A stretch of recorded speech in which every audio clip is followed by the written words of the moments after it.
Para el cuarto ejercicio de método de doble integración, vamos a resolver esta carga triangular. Nos vamos a basar de las ecuaciones que se producen en la deflexión en toda la viga. Estas ecuaciones podemos obtenerlas de la ecuación diferencial de la elástica, y bueno, en anteriores videos se había mencionado que aquí vamos a omitir este valor de aquí, que es la rigidez de esa flexión, ya que este valor va a depender del tipo de material de la viga y de su sección transversal, y son valores que no tenemos aquí. Y además derivada de y va a ser igual al ángulo, porque el ángulo de deflexión de la viga va a ser tan pequeño que la tangente de ese ángulo va a ser igual a ese mismo ángulo. Entonces comencemos. Tenemos el siguiente ejemplo. Tenemos una carga triangular donde su pico va a ser 12 kilonewtons, el valor más alto, y tenemos que está ubicada a 2 metros a partir desde el primer empotramiento, y luego llegaría a 5 metros total de esta carga triangular, y tenemos una luz total de 10 metros. Lo primero que se hace es analizar en qué puntos vamos a hacer cortes. Pues tenemos primero que va a producir 3 reacciones esos empotramientos. Tenemos solo 3 ecuaciones de equilibrio y va a producir 3 cada empotramiento, entonces esto va a ser indeterminada. Analicemos en qué puntos vamos a analizar la viga. Va al inicio y al final, obviamente por el empotramiento, ya que va a producir ángulo de deflexión y deflexión igual a 0 en ambos empotramientos. Y un tercer punto que vamos a analizar dos tramos. Vamos a hacer dos cortes y vamos a analizarlos en un mismo tramo en donde van a coincidir. En este caso sería 2 más 5, va a ser en el tramo x igual 7. El primer tramo analizado va a ser cuando x es mayor a 0 y menor a 7, ¿no? Entonces hacemos el primer corte que involucre dentro de esta carga triangular y tenemos lo siguiente. Se va a producir un momento a una distancia x, pero no sabemos la carga que hay en este punto. Sabemos la carga cuando ocupa todos los 5 metros, que es 12, pero aquí no sabemos cómo se la encuentra, entonces podemos hacer una relación de triángulos, pero necesitamos algunas distancias. Sabemos que aquí hay 2 y todo mide 5, pero la distancia hasta donde queremos encontrar va a ser x, que se mide desde el empotramiento. Tenemos lo siguiente, que la distancia desde donde inicia el triángulo hasta donde queremos encontrar esa carga va a ser x menos 2, porque a esta x le restamos estos 2 metros. Entonces podemos hacer una relación de triángulos. Tenemos el triángulo completo que mide 12 en su punto más alto y su base 5. Y la base del triángulo que queremos encontrar mide x menos 2, pero no sabemos qué carga tiene. Podemos hacer la relación de triángulos, entonces tendremos el punto más alto 12 entre la base igual 5, y esto lo igualamos al punto más alto aquí, que sería la carga que buscamos entre su base x menos 2, y podemos despejar esta carga como 12 por x menos 2, todo eso entre 5. Entonces podemos colocar esta carga aquí. Esta va a ser la carga que va a haber en ese punto. Ahora podemos analizar un tramo después de que haya ocurrido esta carga triangular. Entonces tenemos lo siguiente: el tramo que va de x mayor a 7 pero menor a 10. Y entonces dibujamos, tenemos pasando esa carga triangular, realizamos un corte, un punto, se va a producir un momento y va a estar a una distancia x. Para poder encontrar la ecuación de momentos, que es nuestro primer paso, podemos guiarnos en este triángulo para encontrar los centroides, que va a estar a un tercio de este lado del triángulo. Entonces, para encontrar esta ecuación de momentos, el primer corte, tenemos lo siguiente: sumatoria de momentos en este punto A, antihorario positivo, tenemos el momento más el momento en A, que son antihorarios, y el momento que produce esta carga. El momento que produce esa carga va a estar, tenemos que encontrar su centroide a partir de este punto o 0. Bueno, entonces la distancia va a ser, su base recordamos que era x menos estos 2 metros, y entonces aquí recordamos que era un tercio de la base, entonces tenemos la base por un tercio, ¿no? Y entonces con eso podemos encontrar el momento que produce esta carga, que va a ser aquí este triángulo, que es base por altura sobre 2. Su altura aquí tenemos 12 quintos por x menos 2 por su base, que va a ser x menos 2. Y adicionalmente esto lo multiplicamos por la distancia hasta su centroide, que es x menos 2 por un tercio.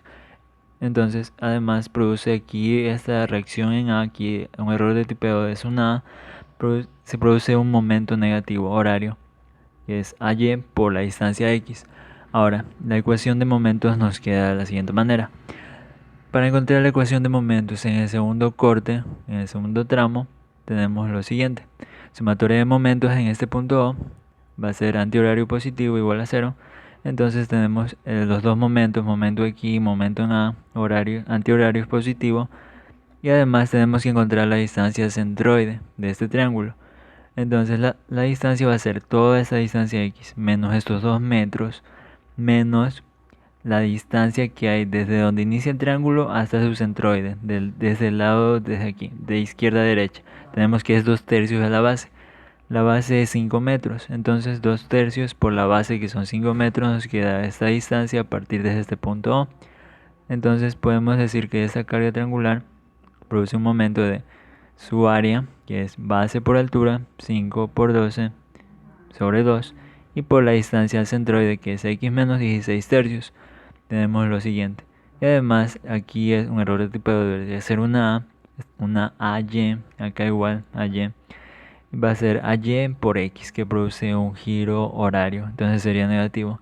Entonces el momento nos va a quedar de la siguiente manera. Como segundo paso deberíamos integrar esta ecuación de momentos. Sabíamos que las ecuaciones de la deflexión de la viga son las siguientes. La segunda derivada de y va a ser igual al momento. Si integramos una vez obtenemos su ángulo. No olvidar colocar una constante de integración 1. Integramos otra vez obtenemos la deflexión y. No olvidar las constantes C1 por x está integrando más C2.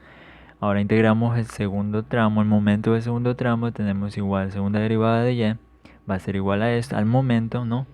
Integramos una vez, obtenemos el ángulo, no olvidar una nueva constante C3 porque ya usamos C1 y C2, entonces acá usamos C3 y C4. Integramos otra vez y obtenemos lo siguiente, C3x y aquí C4. Entonces, ¿en qué tramos vamos a analizar? Pues vamos a analizar en los tramos donde tenemos datos. Tenemos datos en ambos empotramientos, ángulo y deflexión igual a 0, ¿no? Entonces vamos a analizar en x igual 0 y en x igual 10. Para analizar en x igual 0 vamos a usar el primer tramo, que es el primer tramo que involucra x igual 0. En x igual 10 no podemos usar las ecuaciones del primer tramo, sino que usamos la del segundo porque este llegaba de 7 hasta 10. Pero adicionalmente vamos a analizar un tramo en el que ambas ecuaciones se juntan, las ecuaciones que llegan hasta 7 y las que llegan de 7 a 10. Entonces vamos a decir que el ángulo en ese punto 7 donde ambas se juntan va a ser igual al ángulo del punto 7 de la otra ecuación, igual con su deflexión y. Es decir, en x igual 7 ambos ángulos van a ser iguales de ambas ecuaciones, tanto de las ecuaciones obtenidas en el primer corte como las ecuaciones del segundo corte. Comparten en común el punto x igual 7. Pues comenzamos analizando en x igual 0 para obtener las constantes C1 y C2. Tenemos primero que el ángulo va a ser igual 0. Entonces podemos despejar C1, aquí un error de tipeo, igual 0. C1 igual 0 cuando x es 0, el ángulo es 0. Igualmente lo hacemos con la deflexión igual 0 en x0 y de aquí podemos obtener C2, aquí un error de tipeo. Cabe mencionar a un detalle, aquí por ejemplo, notemos que este punto no se va a hacer 0 porque queda negativo, acá igual negativo. Entonces esos puntos en algunos autores los escriben entre paréntesis oblicuos para denotar que si el valor queda negativo, este valor no se lo considera, solo se considera valores positivos. ¿Por qué?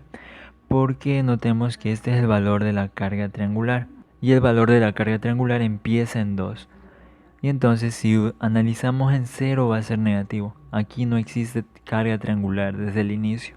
Igualmente acá, si analizamos en 0 no va a haber esta carga. Este es el valor de la carga triangular, el valor que produce el momento de esa carga triangular, y empieza en 2. Entonces si el valor sale negativo, la carga no se toma en cuenta para el análisis en 0, porque no existe una carga que empieza desde 0, sino que empieza desde 2. Ahora lo que debemos hacer es analizar en el punto que comparten ambos tramos, que es igual a x igual a 7. Entonces el ángulo de la deflexión va a ser igual en ambas ecuaciones. Podemos igualar esas ecuaciones y vamos a tener que las ecuaciones de este primer tramo del ángulo va a ser igual al ángulo que se produce en el segundo tramo, y podemos hacer esta igualación. Podemos hacer algunas simplificaciones, por ejemplo aquí C1 sabemos que es 0 y además esta estos valores se repiten, puede pasar acá a restarlo, eliminaría igualmente este valor y nos quedaría solo este valor de aquí. Lo igualamos al valor de acá. Entonces podemos reemplazar x igual a 7 y entonces podemos obtener el valor de C3, que es menos 125 sextos. Finalmente igualamos los tramos en y. Utilizamos estas dos ecuaciones de aquí, las igualamos, ya que en x igual 7 van a ser iguales. Y vamos a tener lo siguiente. Tenemos las siguientes ecuaciones igualadas cuando x igual 7. Van a ser igual estos dos y. Entonces notemos que tanto C1 como C2 van a ser igual a 0, como obtuvimos las primeras constantes, y estos valores podemos eliminarlos, ya que si este pasa acá va a restarlo y se va a hacer 0, igual con este valor, y nos queda lo siguiente. Este valor de aquí podemos igualarlo a los valores de acá. Notemos que ya tenemos C3 y los valores de x van a ser igual a 7. Entonces si reemplazamos esos valores, nos quedaría solo C4, podemos despejarla y obtenemos C4 2875 entre 27. Ahora, lo mismo hacemos con el tramo analizado en x igual 10. En x igual 10 debemos tener en cuenta que debemos usar las ecuaciones obtenidas por el segundo tramo, no las del primero, porque el primero solo va de 0 a 7. Esta va de 7 hasta 10, entonces usamos las ecuaciones del segundo tramo. Tenemos entonces que el ángulo es este valor de aquí y la deflexión es este valor de acá. Entonces tenemos dos ecuaciones. Entonces podemos reemplazar x igual 10 en ambas ecuaciones y además C3 que ya obtuvimos acá y C4 que ya obtuvimos acá. Reemplazamos todo esto, x10 y tanto las constantes C3 y C4, y todo esto igualado a 0 porque y el ángulo son 0 en x10 por el empotramiento. Entonces nos quedan las siguientes ecuaciones. Podemos resolver esas ecuaciones y obtener tanto la reacción a y como el momento en a, y adicionalmente podemos reemplazarlas en el gráfico, colocando las reacciones. Sabemos que AX y BX van a ser igual a 0, no existen fuerzas horizontales, y si queremos obtener la reacción BY y momento en B, debemos hacer sumatoria de fuerzas en Y y sumatoria de momentos ya sea en A o en B, y analizar toda la viga, ¿no? Entonces si hacemos eso, nos va a quedar que la reacción BY va a ser 16.4 y el momento en B va a ser 37 kN por metro.